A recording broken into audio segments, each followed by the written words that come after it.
I bet you didn't know that Nintendo Switch Online has silently reached a dead end.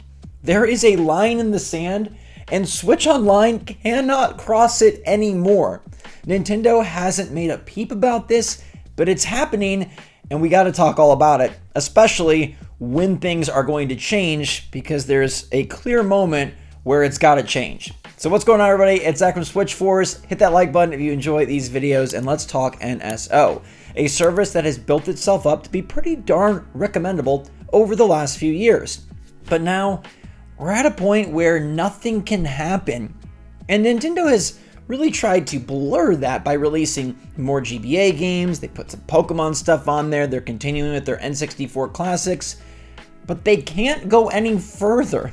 And this is not being discussed enough. Not only can the desk raise and lower with speed, it can raise and lower with me sitting on it. There's my legs. We going up on a Tuesday, on any day. Any day we can go up like an elevator. Oh God, the fan. My new workstation from FlexiSpot has revolutionized how I do everything. How I do my YouTube work, my Ascendant Studios work, and even how I game. Because now I'm up and at 'em. I'm wiggling, I'm free, I'm standing, I'm stretching out these grasshopper limbs. I've changed everything. This is their E7 standing desk, and it's got this beautiful bamboo desktop. Literally, my setup takes up, I don't know, half the desk. It's also very stable. I can shake this pretty good, and no water is coming out. Like, this is incredible. And this is at its super high height, right? We're at 45 inches pretty much here. I'm a tall dude. It's just not biting. This is my new go-to, my favorite desk I've ever had, and y'all gotta get in on it. So make sure to click the link in the description down below to check out one of these for yourself. I got a special discount for you if you click the link and use my coupon code. And they've also got other desks, smaller desks, ones that might be a better fit for you if you so desire. So check them out. Every time you click the link, it helps support the channel. And listen, this standing desk can support you in ways that you didn't even know were possible. It's that great. Now, we do have a new console supposedly on the horizon in late 2024, and we'll touch back on Switch 2 NSO in a bit. But right now, Nintendo can't do anything more with Switch Online because they've reached an impasse. We've put NES and SNES on Switch Online, and then 2 years later they added N64 and Sega Genesis, and about 2 years later they added Game Boy and Game Boy Advance. Well, it seems like the next logical expansion for Switch Online would be GameCube, but Nintendo has ensured that that door is sealed off. Especially in 2023, Nintendo has made extreme efforts to revitalize the GameCube catalog as a for-purchase nostalgic effort on Nintendo Switch. You can go buy Pikmin 1 and 2 for $50. You can buy Metroid Prime Remastered for $40. And we have plenty of rumors about Metroid Prime 2, Metroid Prime 3, F-Zero GX, and Paper Mario and the Thousand Year Door. These games will all be $30, $40, $50 maybe dollars, and there's no chance in heck Nintendo ever reduces those games to free anytime soon. What that adds up to is no GameCube on Nintendo Switch Online. Dead end on the home console front. The N64 catalog is cruising. The Game Boy Advance catalog is schmoozing? I don't know, it's a little slow. The Game Boy Color has added some interesting titles as of late with Oracle of Ages, Oracle of Seasons, 2 Zelda games, and the Pokemon trading card game, which holds up remarkably well. But they're going to have to up the ante considerably because they can't go any further on the handheld front either. Nintendo DS would be the next logical step in progression. The DS was added to the Wii U Virtual Console, but the big difference there is that the Wii U gamepad came with a stylus. And Nintendo Switch, Lite, or OLED, despite having a nice touchscreen, none include a stylus. And unless they're going to sell you like a Nintendo stylus as they sell the old controllers, I don't know that the Switch is set up, screen-wise, to make DS games really work. I don't know that they're even going to want to do that, as they do have a plethora of GBA titles to add from, and there's no stylus. I don't know how you get around that. It's not as good with your finger, and Nintendo doesn't really like to flip the system this way and have it work double screen style stacked. So we're locked down in terms of consoles. We really can't go much further, and even when the Switch 2 comes around, Will Nintendo want to abandon the sales of their GameCube games that, by all accounts, are doing very well? Metroid Prime Remastered in particular sold really well, but it seems like Pikmin 1 plus 2 also was a nice bump. I wouldn't be surprised if we see a Luigi's Mansion 1 in line for Luigi's Mansion Dark Moon release in early 2024. Are Nintendo really going to want to abandon the $30-40 they can pop from these titles in exchange for another system on NSO? To me, that won't happen for years, because for Nintendo to add in 2024 with the launch of Switch 2 GameCube, it would be a slap in the face to all of us who bought these nostalgic GameCube titles for arguably overpriced amounts on our Nintendo Switch. So then, Nintendo Switch Online must be going the DLC route, but think about the DLC packs that are going to be added in the next lead up until Nintendo Switch 2. It's the Pokemon DLC, which is not being added. They've talked about the Pokemon DLC countless times, and they need and want to sell that because Pokemon's huge. It's a massive moneymaker for them, and I believe that the Pokemon DLC is being viewed as a kind of first-party type title for this holiday season to help bolster sales and build their cash coffers in anticipation for the next console. Then you have Zelda Tears of the Kingdom potentially getting DLC, and I just do not see Nintendo adding that for free. Tears of the Kingdom is their latest and greatest. Tears of the Kingdom is a massive seller, and Tears of the Kingdom DLC is free hundreds of millions of dollars. You can put up a $30-40 multi-part expansion pack and rake in the cash. Just about everyone who bought the game will buy the DLC. It seems silly to just put that on Nintendo Switch Online expansion pack for free.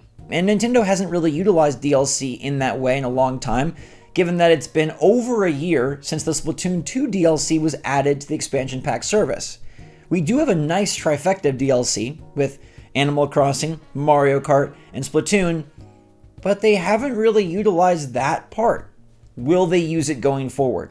The only way I can see Nintendo adding to this side of the expansion pack and the Switch Online service is if they are going to dip back into older games. I think Mario Kart 8 Deluxe was a great chance to sell that pack, but it also was a great chance to sell Switch Online subscriptions. So they kind of calculated, hey, would we rather convert individual course booster pack sales into Switch Online subscriptions? And they said, yeah, we'll take that gamble.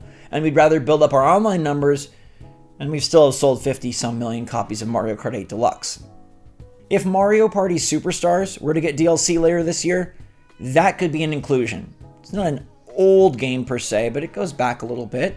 And Nintendo would be wise to add DLC as there isn't a Mario Party dropping this year. They could sell it, or they could add it to the expansion pack and build up another reason for you to keep your subscription active and to entice new customers to, why pay for the DLC when you could just get the expansion pack and be locked in for online, N64, GBA, and more. Nintendo doesn't really have many other avenues to go. I don't foresee them launching brand new DLC in any capacity into the expansion pack. There's no room to add new consoles, and so basically they're left with upping the ante on their game release schedule, something they have been unwilling to do for 7 freaking years.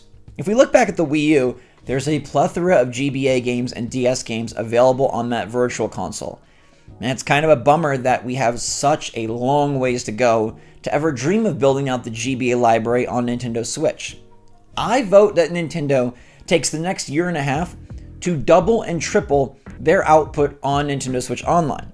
Instead of adding a new console, perhaps they could do a big bundle release once or twice a year.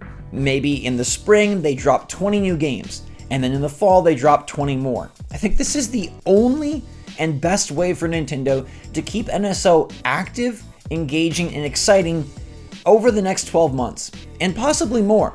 Because just because Switch 2 hits, we expect that hybrid console to be backwards compatible. That means those GameCube games are relevant still.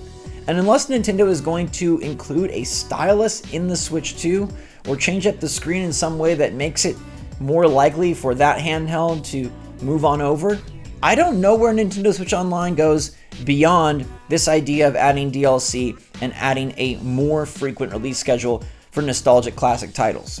What do they do? Do they at a certain point say, you know what, we're gonna just cut the cord and start giving GameCube games for free? Do they skip GameCube and go to Wii? But no, because they've already taken and ported certain Wii games to make them into full price titles, where do they go? Can they find a way to work the DS, and would they perhaps sell styluses separately as they've sold SNES and 64 controllers? Though there's a bigger issue there because you need the stylus, whereas the classic controllers are kind of just a upgrade or a fun thing for those of us that had the original units back in the day. I think Switch Online is at a really weird place, and I feel like Nintendo is going to have to innovate with something totally new. Now, this could come in the form of bigger, better discounts, free monthly games, or more types of little one-off experiences like Tetris 99. I think the middle option is their best bet.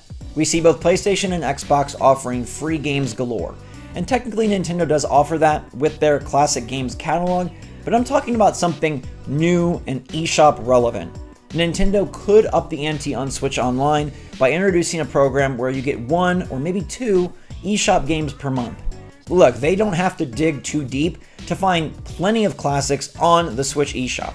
There are thousands of games, and hundreds of them are of excellent caliber and quality. It wouldn't cost them a ton, and I'm sure they could work out some nice, affordable deals with certain developers and publishers to offer up some of these games for free, even maybe in anticipation of indie sequels or other titles from a similar developer/publisher. I feel like that would be a really strong argument for Switch Online leveling up for the next console, because you don't have more nostalgic consoles to add, and the DLC plans have really slowed down. Are you telling me that they're going to launch a new 3D Mario and put the DLC right away on Switch Online expansion pack? I feel like the Animal Crossing thing was just, again, like Mario Kart 8, a jolt to get you to subscribe to Switch Online. Maybe they choose to do something similar in the future, but for now, I feel like the only option they have is to dramatically increase the rate at which they release these classic titles, or start a Game Pass Super Light program where they do offer 1 or 2 free titles a month. And I'm not expecting them to be first-party games, but eShop games would be great. If they want to go the distance and deliver an old Switch title, like maybe from the early years of the original Switch, like, hey, ARMS, you can now download that for free. They could start to build up a small catalog of free Switch games and be very exciting. But the problem with that is Nintendo knows that some of their most successful titles are some of their oldest titles, and unlike PlayStation and Xbox, many of Nintendo's first-party titles are evergreen to a point that they do not need to give them away, as they provide extensive and never-ending sales, as evidenced by Mario Kart 8 Deluxe and others. So from there, I don't know where Nintendo goes. I think the Switch Online service has significantly leveled up over the last 7 years. I think it's a downright great deal at this point, and the expansion pack provides a lot of value, and it's really not that much. But the problem is they're really at a line in the sand. Unless they're going to expand their offerings and introduce new programs, new ideas, and new concepts, there's nowhere for them to go. Now, if you disagree, please let me know in the comments down below. But I don't think there's any way we see GameCube games being given away for free, when they know darn well they could slowly add Melee, Luigi's Mansion, Paper Mario, and more for pay and for a pretty good price to boot. I don't think that the console service is going to expand, but I hope that they find a way to keep this exciting. Otherwise, Switch Online's growth will start to tail off and eventually drop. We don't want that. It's a big part of Nintendo's future. And hey, Nintendo accounts for the one guaranteed thing we know are converting over to the next console, so let's hold on tight. Thanks so much for watching, everybody. Give me your thoughts in the comments down below. Until next time, stay safe, stay healthy, stay happy, stay positive out there. Love you lots. SwitchForce out.